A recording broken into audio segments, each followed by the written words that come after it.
Friends, இது நம்ம ஒரு சேனல், யூடியூப் சேனல். இப்போதான் ஃபர்ஸ்ட் டைம் எங்கள் யூடியூப் சேனலை பார்க்குறீங்கன்னா சப்ஸ்கிரைப் பண்ணுங்கள். அப்படியே பக்கத்தில் உள்ள பெல் பட்டனையும் கிளிக் பண்ண மறந்துடாதீங்க. வாங்க இன்றைக்கி நம்ம என்ன ரெசிபின்னு பார்க்கலாம். ஹாய் ஃப்ரெண்ட்ஸ், திஸ் இஸ் பிரீத்தி வெங்கட்ராமன். இன்றைக்கி நாம் ரொம்பவே வித்தியாசமான கேரளா ஸ்டைல் சைடிஷ் தாங்க பார்க்க போகிறோம். ஆயிலே இல்லாமல் ரொம்ப டேஸ்ட்டாக ஈஸியாக இது எப்படி பண்ணலாங்கிறத பார்க்கலாம். இது கேரளாவில் எல்லார் வீட்லேயும் வச்சுருப்பாங்க. ரொம்ப ஈஸியாக பண்ணக்கூடிய இந்த ரெசிபியோட நேம் உப்பிலிட்டது. வாங்க இது எப்படி பண்ணலாங்கிறத பார்க்கலாம். இதை நாம் மாங்காய், கேரட், நெல்லிக்காய், வெள்ளரிக்காய் அண்ட் அன்னாச்சி பழம் இதில் எதுனாலும் யூஸ் பண்ணி பண்ணலாம். நான் இன்றைக்கி மாங்காய் அண்ட் கேரட் வச்சு தாங்க பண்ண போகிறேன். மாங்காய் நான் 2 மாங்காய் எடுத்திருக்கேன். அதை இந்த மாதிரி நீளமாக கட் பண்ணி வச்சுக்கோங்க. அதுக்கப்புறமா க்ரீன் சில்லிஸ் ஒரு 4 எடுத்திருக்கேன். கேரட் 2 இந்த மாதிரி ஷேப்பில் கட் பண்ணி வச்சுருக்கேன். அதுக்கப்புறமா இந்த ரெசிபிக்கு ரொம்பவே முக்கியமானது வினிகருங்க. வினிகர் எந்த அளவுக்கு யூஸ் பண்ணுங்கிறத நான் சொல்கிறேன். வாங்க இப்போ நாம் ரெடி பண்ணிடலாம். ஃபர்ஸ்ட் ஒரு பேன் எடுத்துக்கோங்க. அதில் நான் இந்த வெஜிடபிள்ஸ் எல்லாமே ஒரு பாட்டிலில் வச்சு தான் யூஸ் பண்ணணும். அதனால அந்த பாட்டில் ஃபுல்லாக நிரம்புற அளவுக்கு வாட்டர் எடுத்திருக்கேன். ஒரு 4 கிளாஸ் வாட்டர் அதில் ஆட் பண்ணுற மாதிரி எடுத்திருக்கேன். 4 கிளாஸ் வாட்டருக்கு 1 கிளாஸ் வினிகர் ஆட் பண்ணணும். ஃபஸ்ட்டு நாம் வாட்டர் மட்டும் ஆட் பண்ணி அதை பாயில் பண்ணிடலாம்.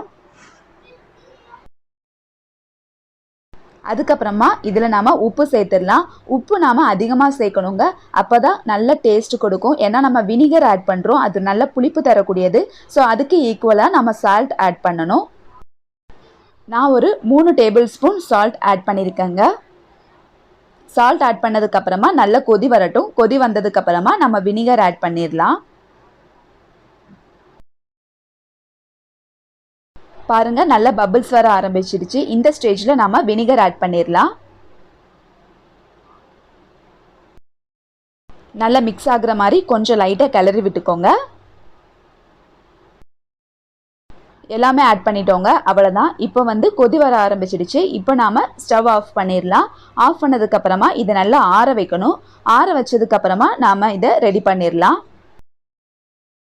இது ஸ்டோர் பண்ணி வைக்க போகிறோம். அதனால நல்ல ஒரு கண்ணாடி ஜார் மாதிரி எடுத்துக்கோங்க. நான் இந்த கண்ணாடி பாட்டில் எடுத்துருக்கேங்க. இப்போ நாம் இதில் ஒவ்வொன்றா சேர்த்துடலாம். ஃபஸ்ட் நம்ம கட் பண்ணி வச்சுருக்கிற மாங்காய் சேர்த்துடலாம். ஈவனாக இது வரணுங்க. அதனால கொஞ்சம் ஃபஸ்ட்டு மாங்காய் சேர்த்ததுக்கப்புறமா கேரட் கொஞ்சம் ஆட் பண்ணிக்கலாம். அதுக்கப்புறமா அகைன் மாங்காய், க்ரீன் சில்லிஸ், கேரட் அப்படி இந்த ஸ்டேஜ்லேயே வரிசையாக அப்படி ஒவ்வொன்றா ஆட் பண்ணிகிட்டே வரலாம். உங்ககிட்ட குட்டி பாட்டில் தான் இருக்குன்னா நீங்கள் 2 பாட்டிலாக கூட இதை ஸ்ப்ளிட் பண்ணி யூஸ் பண்ணிக்கலாங்க. நான் இதை ஒரே பாட்டிலில் எல்லாமே சேர்க்க போகிறேன்.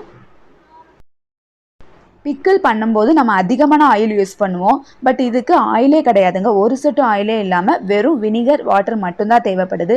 அண்ட் இது கெட்டு போகாமல் ரொம்ப சூப்பராக இருக்குங்க. பிக்கிளுக்கு ஈக்குவலாக இது ரொம்ப டேஸ்ட்டாக இருக்கும். நீங்களும் இதை கண்டிப்பாக ட்ரை பண்ணி பாருங்கள். இப்போ மாங்காய் சீசன் வேறு போயிட்டுருக்கு. ஸோ கண்டிப்பாக இந்த ரெசிபியை நீங்கள் ட்ரை பண்ணி பாருங்கள். க்ரீன் சில்லிஸ் நல்ல புளிப்பாக காரமாக சாப்பிடணும் அப்படின்னு நினைக்கிறவங்க க்ரீன் சில்லிஸ் கூட 2 கூட ஆட் பண்ணிக்கலாம். ஓகேங்க, எல்லாமே இப்போ நம்ம நல்லா ஈவனாக ஆட் பண்ணிட்டோம். லாஸ்ட்டாக நாம் இப்போ இதில் நல்லா ஆற வச்ச அந்த தண்ணி, வினிகர் எல்லாமே ஆட் பண்ணியிருந்தோம்ல, அந்த வாட்டரை நம்ம இதில் சேர்த்துடலாம்.